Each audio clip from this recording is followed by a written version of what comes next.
Well, that was fun, but instead of focusing on him, we now return you to your regularly scheduled reoccurring characters. Oh look, it's the turtle fanatic.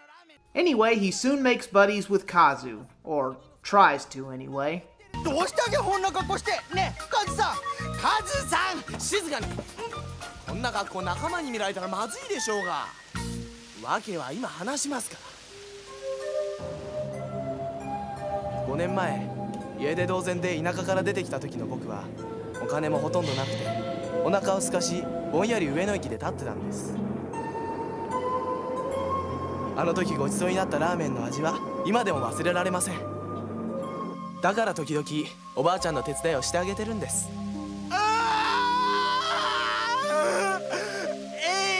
話だぎゃどうしてそれを話したらいけないんだがねカジさんだから僕のイメージが台無しだって言ってるでしょうが仲間に話したらただじゃ起きませんからね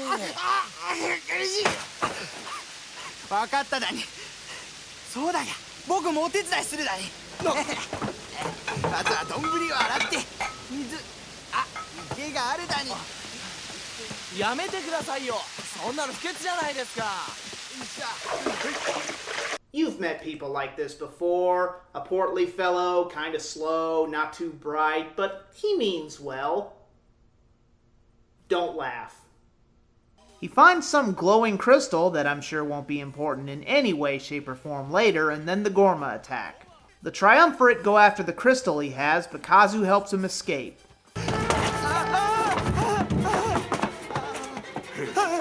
しわやかしやがって助けておじひだが助けて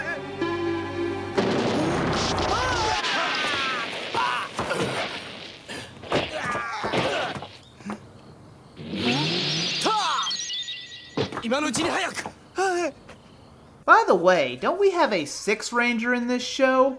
Oh, there he is, but before he can be awesome, Ko sees his mother, who is obviously an illusion. So, of course, he chases it and he ends up losing his changer, gets stuck in a tree, and the others finally discover his secret identity. And to top it all off, he's kidnapped by a Ghormeh monster. Well, Ko, if that's the worst thing that happens to you in this series... Byakko tries to explain to our heroes, but before he can spill his guts, Ko's mother appears via bad composite shot. I mean, astral projection. She tries to get a message to them using the last of her ki power. She tells them the reason they kept it secret was because Ko is a half-breed. Half Dai tribe, half Ghormeh. She then explains why she burned a tiger mark into his arm. It sure as hell wasn't a fashion statement, it was suppressing his Ghormeh blood. But that's only a temporary cure. They've got to find her before Ko's 10th birthday, or else he'll become a Ghormeh for good. No going back. But she fades away before she can tell them where she is. You'd think that'd be the first thing she'd say, but we gotta stretch out the plot somehow. Our heroes also get an unexpected visit from Guhan. He has a new invention, the Ki Power Bazooka. 'Cause toy sales will go through the roof! I'd like to think that this was a bit of a play on the show's merchandising because it's not in one piece yet. Some assembly required, batteries not included. Guhan tells them that this cannon will be powered by their Lai balls, but there is one more ball out there. A 7th Lai ball. While it's not one that will lead to another Dairanger, sadly, it has its own power and is not spherical. Gee, I wonder what it could be.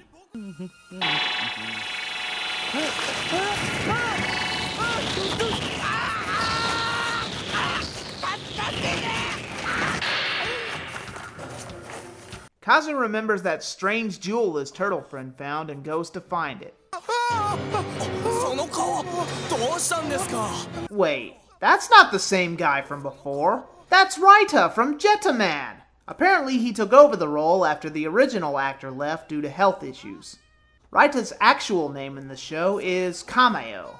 Oh, I get it, Cameo! And he likes turtles. And it's even more funny now since it's a past Super Sentai member playing the character. Oh my god, that's so clever! Japanese wordplay. It's fun. Unfortunately, he got rid of that jewel because it was doing weird things to him. Luckily they find it again, and then we see what it actually does to Cameo. It turns him into a turtle. I wish I was joking, folks. We soon see Ko and several other kids doing back-breaking labor for the Ghormeh. It gets worse when the exact same Ghormeh takes our heroes' weapons away. This is a problem because they need their die busters to activate the cannon. This thing is becoming more trouble than it's worth. Well, whatever those kids were digging up, it releases some kind of gases that makes the Triumvirate stronger. They soon have no problem beating down our weaponless heroes here, especially Chrome-Faced Shaddam, who goes giant-sized. Ryo is able to use Ryuseo's staff to cover up the gas with giant rocks. The three of them retreat when their power-up is cut off, and they just happen to have left the heroes' weapons lying around. Convenient.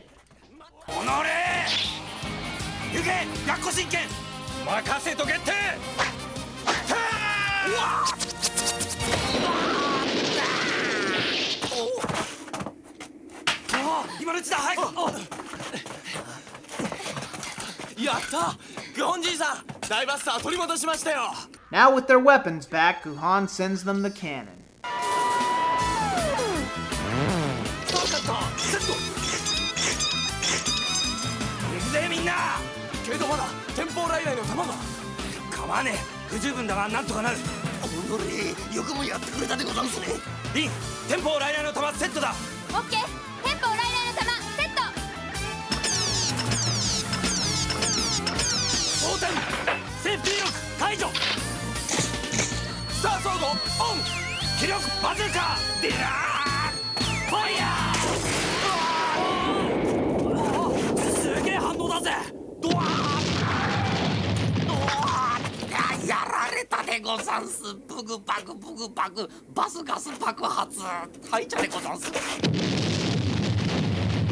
I know what you're all expecting me to play here, but I'm saving it.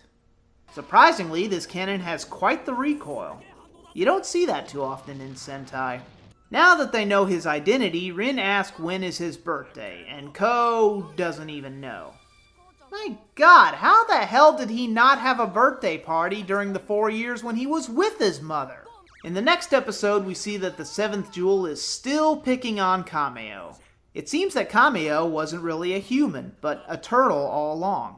But no ordinary turtle, a super mythical key beast, Mugen. Mugen hated war and loved peace. Oh, brother. He was so tired of the war, he took a human form and lived among humans for 6,000 years.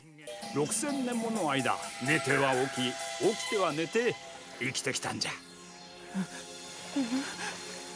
だが、戦いの時は来た。だからお前は亀に戻り始めたんじゃ。嘘だがよ。リンさん、僕は人間だがよ。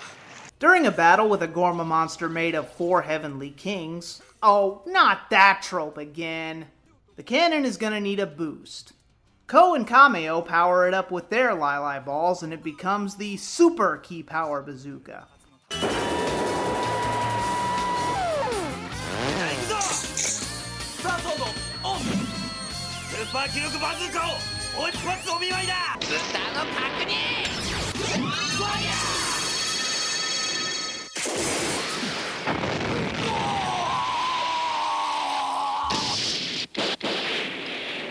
Well, even a super-powered bazooka can't stop this Ghormeh from growing. Now they gotta fight it again, but it's way too tough, even for Kiba Dio. Cameo is obviously scared after what the jewel's doing to him, but he wants to help his friend, so he must man up, or should I say turtle up, and fight. He must become Super Mythical Key Beast Turtle, Super Mythical Key Beast Turtle, Super Mythical Key Beast Turtle. He's the 7th mecha. He's Mugen. Didn't you hear my crappy song? He's Super Mythical Key Beast Mugen. Or Tor the Shuttle Zord for you Mighty Morphin fans. Ryuseo takes one for the team trying to protect him, but Mugen has a trick up his shell. Mugen comes with his very own warrior form, with machine gun fingers. Why not? Was he the inspiration for Blastoise? Don't you start! We already went through this with Kaku Ranger, let's not do it again. Ryuseo hops aboard Mugen and is safe inside his hard shell. Inside, he gets a power boost from Mugen, and it's time for the final mech combination.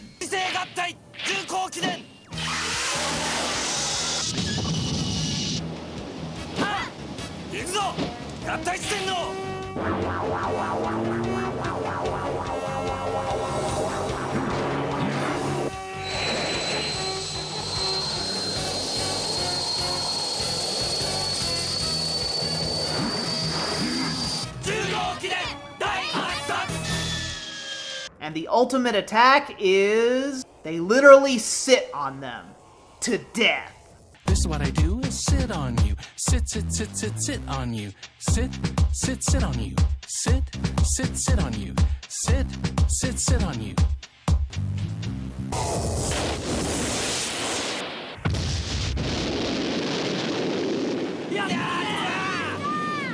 But we're not done yet. It turns out that Emperor Ghormeh has been fishing in that gassy pond the kids dug up. And he reels in a big one.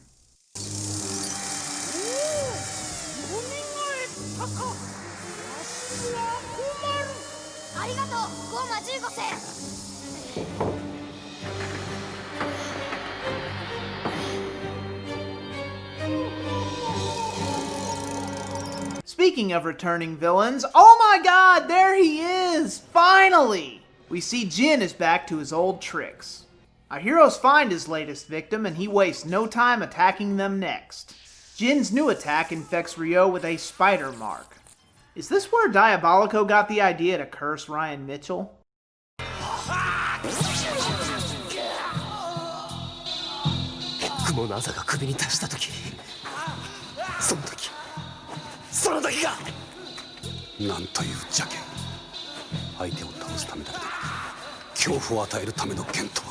The four of them try to stop Jin without Ryo, with disastrous results. They try to hide their injuries, but Ryo figures it out. With a little help from Kaku, Ryo is able to suppress his fears and is able to fight Jin in a match you've got to see for yourself. Zydo, still mad that Jin will not serve the Ghormeh, sicks a new rocket monster Ghormeh on them. But when he goes to open fire on Ryo, Jin takes the blast meant for him.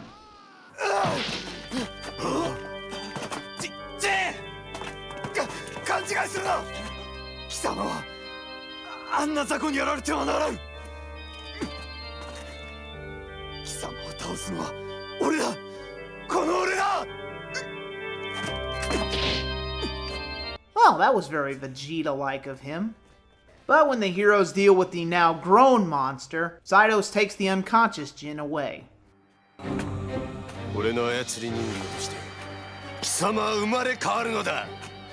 Later, Cameo uses his nifty telescope when Ko and Kazu come to visit. He soon sees something fly past the moon.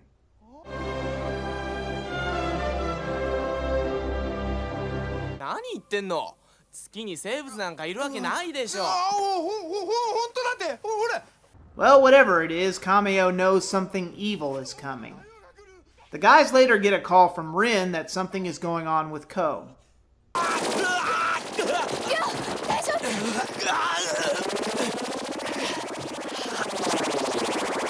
Rin, is your apartment built on an Indian burial ground? Be honest. Kaku says that Yo power is overflowing inside Ko's body, and Byakko uses his ki power to invade his dreams and find out what the problem is. In the dream world, he discovers that Akamaru is behind this, after being revived by the Emperor. He now has hellish Yo power and is even stronger than before. He also now has a wicked third eye like the Emperor. Akamaru plans to keep Ko dormant until his 10th birthday when he fully turns into a Ghormeh. Shaddam is jealous that Emperor Ghormeh favors his son over him. There's a shocker.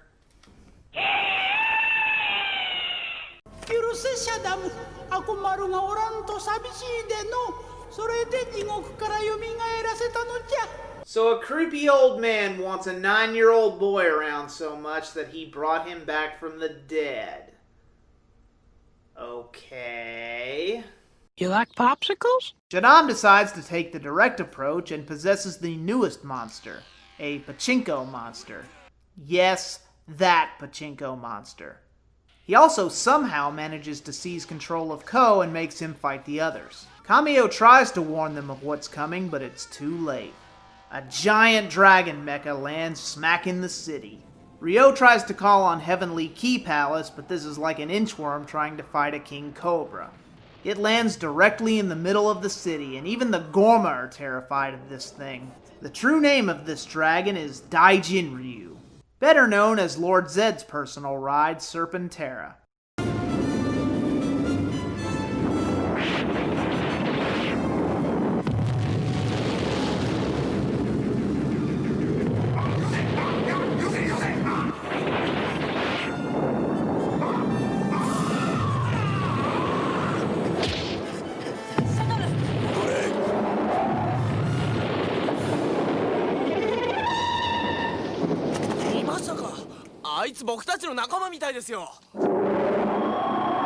Suddenly, Jin Ryu lights up and... Jesus! Tap dancing! Christ! It nukes the town! Duck and cover! Duck and cover!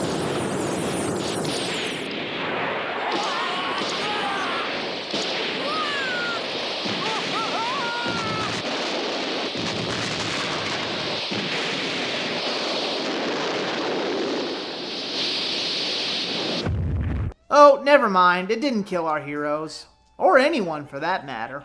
You'd think that it'd be something more like this.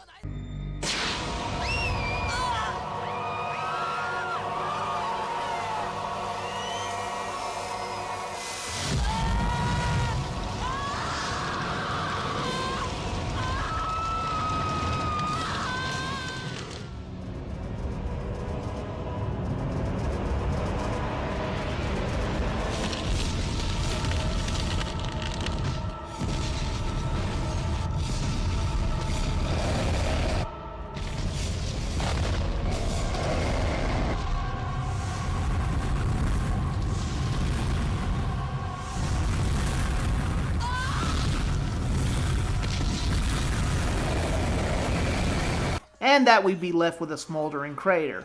But no.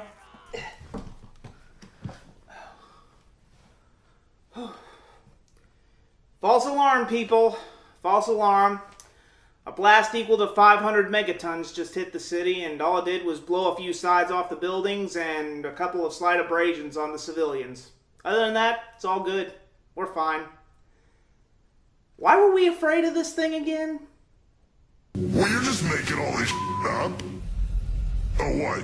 You're the only one that gets to make up. Cameo tells the team that Jin Ryu is here to destroy the Earth because humans keep fighting pointless wars. Ugh, where is this thing when we need it? Especially when you've got these two retards running for president. Basically, this dragon version of Galactus is gonna blow up the planet because of the Dai Tribe Ghormeh Tribe War.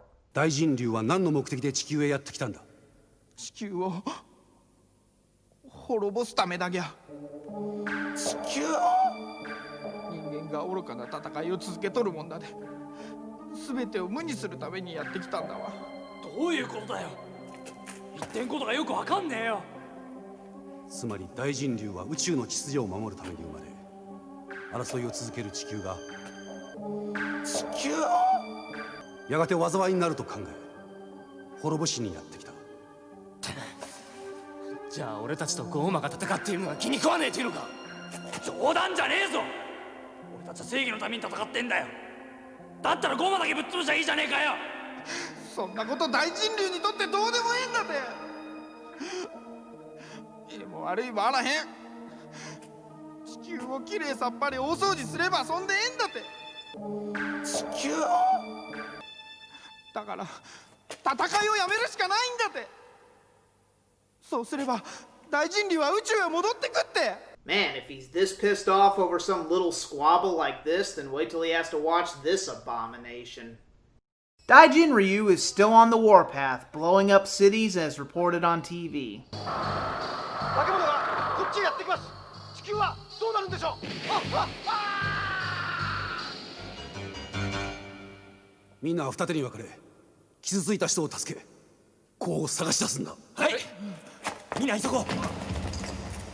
After they leave, Kaku, enters the Batcave?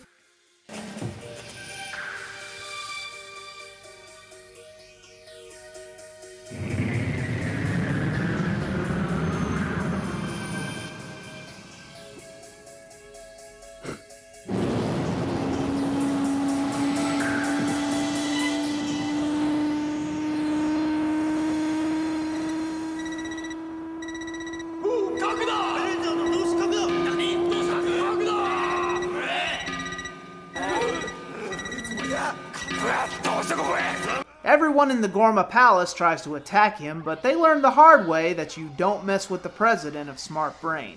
Apparently, Kaku also has Yo power. How the hell does he do that? There's a simple explanation for that. Damn it, Gosei!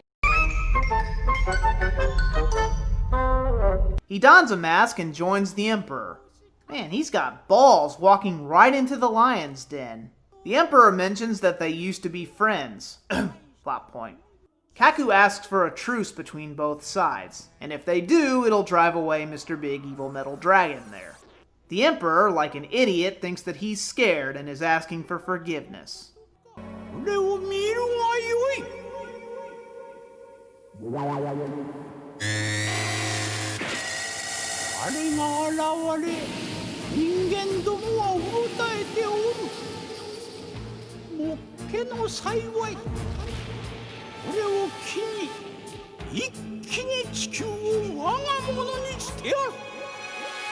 Hey, dumbass! If you don't stop picking fights with our heroes, then there won't be a world left to seize. Cameo warns them not to fight the returning pachinko monster, but they don't listen.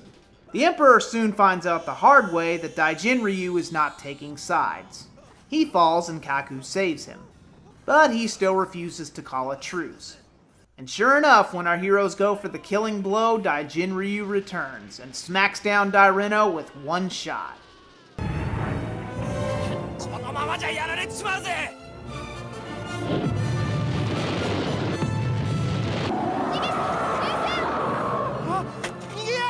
Cameo decides to join the fight at the last minute as Mugen, saving Ryuseo from getting squished.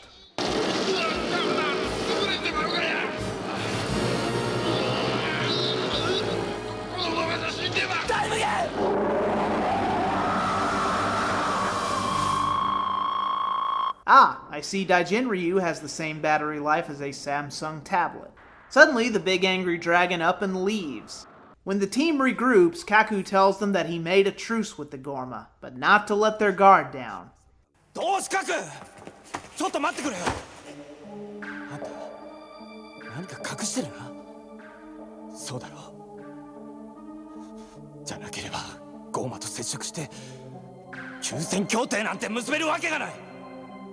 とにかくこれで地球の危機は回避された。だが油断するな、ゴーマのことだ。いつ協定を破り戦いを仕掛けてくるかわからん。話はそれだけだ。But wait, aren't we missing someone?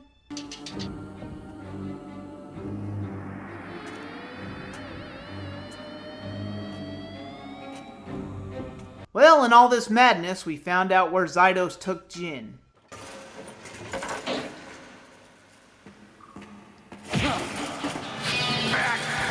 And that is why you don't put one measly grunt in charge of someone you turned into a near-perfect fighter. And who should Ryo stumble across? Jin, passed out in the forest. When he awakens, Jin is surprised to find that Ryo is tending to his injuries. You know angry fighters and the whole pride thing.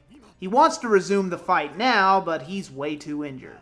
Must resist hospitality. Must kill guy I instantly hate and barely know. Oh god, my back. もちろん味も保証付きだぜ。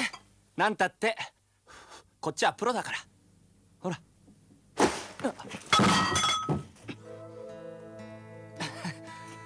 ああ、やっちゃった。しょうがねえな。Jin soon discovers how nice Ryo is being to him, even working overtime to pay for his medical treatment and food.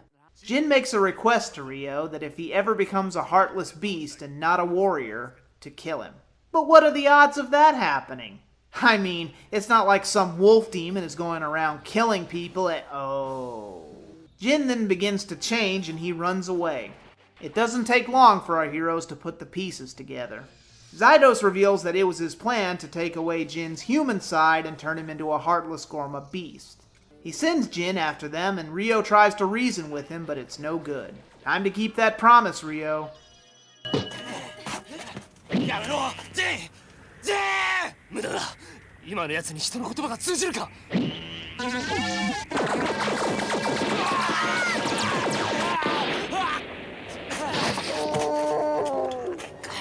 俺が心をなくした怪物となった時、その時はお前の手で。急所はここだ。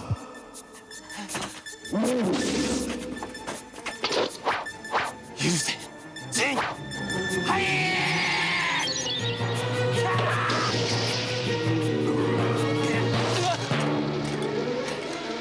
ダメだ浅い。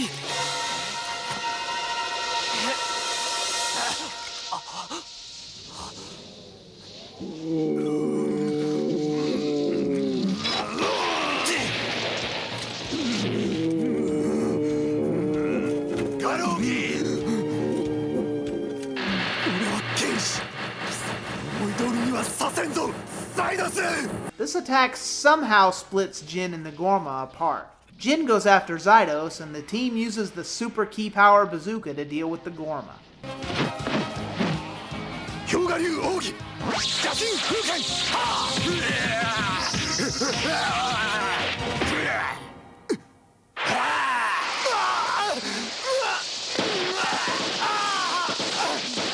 Jin stands up and looks Ryo in the eye. It's time for the final showdown. Fighter to fighter. 剣士として。剣士として。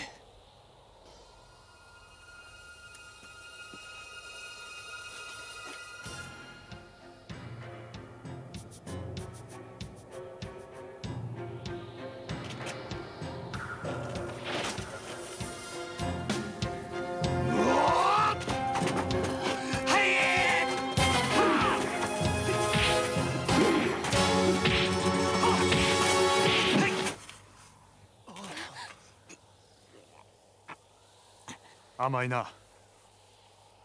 どこまでも甘いやつだ、お前ってやつは。これだけは覚えておけ。剣士は市場を乗り越える時も必要だと。どこに行くんだ、その体で。呼ぶな、俺は俺でいたい。これ以上お前のそばにいたら俺が俺でなくなってしまう。 He then walks away. Jin wanders into the sunset, slowly dying from his injuries. But he's not done yet, as Zydos sends an army of Kotoporos to fight him. And like a true badass warrior, he goes down swinging.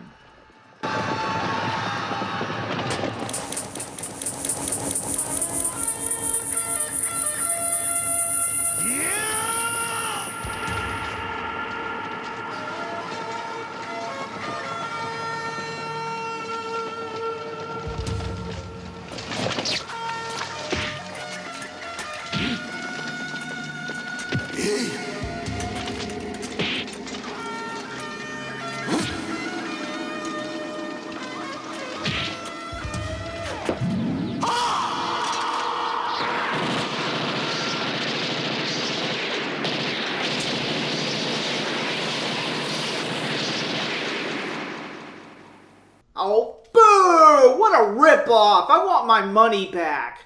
How are you gonna treat Utica Hirose like that? One of the greatest men to play some of the greatest villains in Super Sentai history, and that's how you end his last Sentai villain role? Having him gunned down by a bunch of grunts? What do you want from us? We're evil! Evil! In the next episode, we see Shoji kicked off his bike by... Oh, not these clowns again!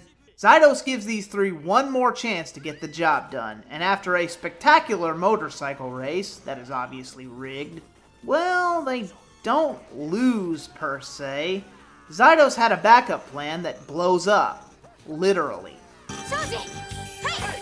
本物の爆弾はゴールよ! なんだと?神風! やめろやめろ!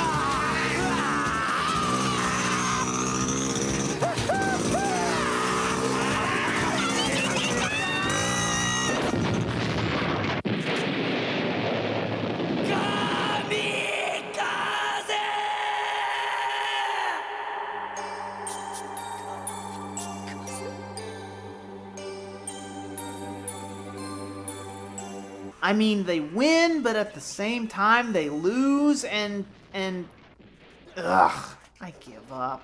Zydos grows big, and Shoji is actually mad at how he used the stooges. Wow, someone actually cares about those goofballs, go figure. Zydos is crushed, but he gets away all flattened like a piece of paper. Why does that look so familiar?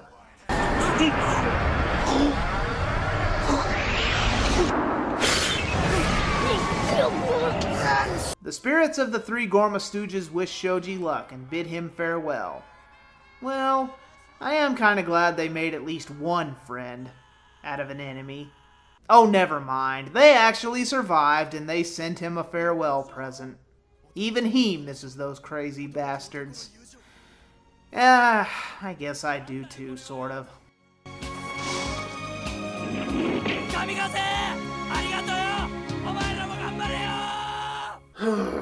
Thanks Zordon, that's over with.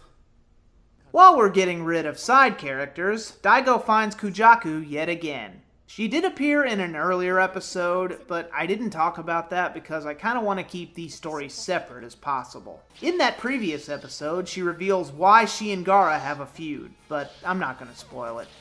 Kujaku is very close to dying, so they have to find that magic MacGuffin soon. So, let me get this straight. A dying warrior who was vengeful at first, but is now good, needs some mystical item that may or may not even exist to survive. Where have I heard that before? Suddenly they're attacked by, oh no! Dr. Mazenda is back! And she got another upgrade! Nah, just kidding. It's funny because the actress Akiko Nakano played both Dr. Mazenda and Gaara. This form is actually a physical manifestation of Gaara's anger at Kujaku. While our heroes deal with this fake, Kujaku blasts Gaara with a burst of real fruit flavor, which somehow blinds her. Eventually they find the peacock teardrop, and instead of Kujaku saving herself, she decides to make the ultimate sacrifice and cures Gaara's scar and her blindness, giving up her own life in the process.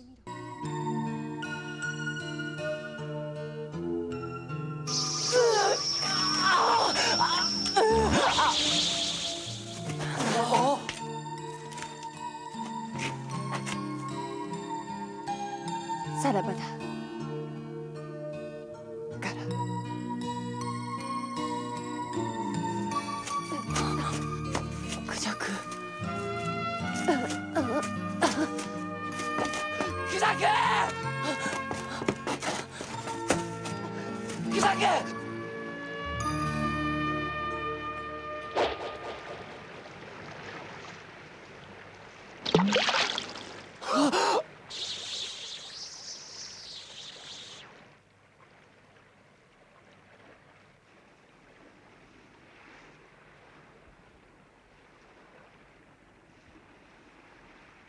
大悟。